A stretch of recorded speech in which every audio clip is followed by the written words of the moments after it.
Israel മക്കൾ മിസ്രൈമിൽ അടിമകളായിരുന്നപ്പോൾ ദൈവം അവരെ വിടുവിക്കുവാനായി മോശെ 80-ാമത്തെ വയസ്സിൽ മോശയെ വിളിച്ച് ഇസ്രായേൽ മക്കളുടെ അടുക്കിലേക്ക് അയച്ചു.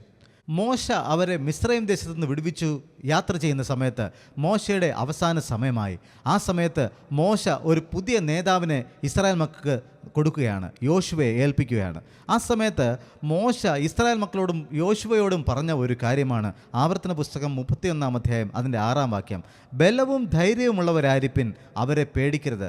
കാരണം ഇനി മുമ്പിലോട്ട് പോകുമ്പോൾ ഒരുപാട് ശത്രുക്കളുണ്ട്, ഒരുപാട് രാജ്യങ്ങൾ ആക്രമിക്കുവാനായിട്ട് വരും. ഇവരുടെ കൂടെ അത്രയ്ക്ക് സൈനിക ബലമില്ല. എന്നാൽ മോശ പറയുകയാണ്, നിന്റെ ദൈവമായ യഹോവ തന്നെ നിന്നോടുകൂടെ പോരുന്നു.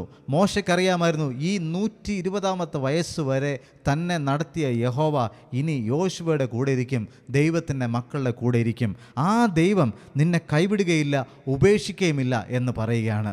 ധൈര്യമുള്ളവരായിരിപ്പിൻ, കാരണം അവരുടെ കൂടെ സൈനിക ബലമുണ്ട്, അവർക്ക് ശക്തിയുണ്ടെങ്കിലും നിൻ്റെ കൂടെ ദൈവമായ യഹോവ കൂടെയുണ്ട്. ഈ യഹോവ തന്നെ നിൻ്റെ കൂടെ പോരുന്നു.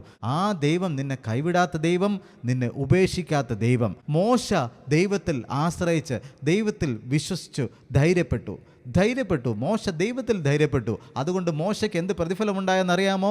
34-ാം അധ്യായം അതിൻ്റെ 7-ാം വാക്യത്തിൽ പറയുന്നു, അവൻ്റെ കണ്ണ് മങ്ങാതെയും അവൻ്റെ ദേഹബലം ക്ഷയിക്കാതെയും ഇരുന്നു.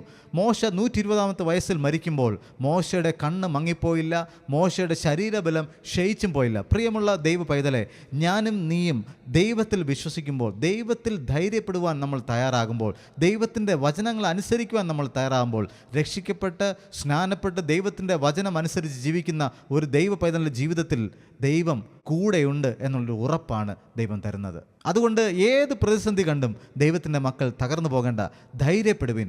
യഹോവയായ ദൈവം നമ്മുടെ കൂടെയുണ്ട്. God bless you.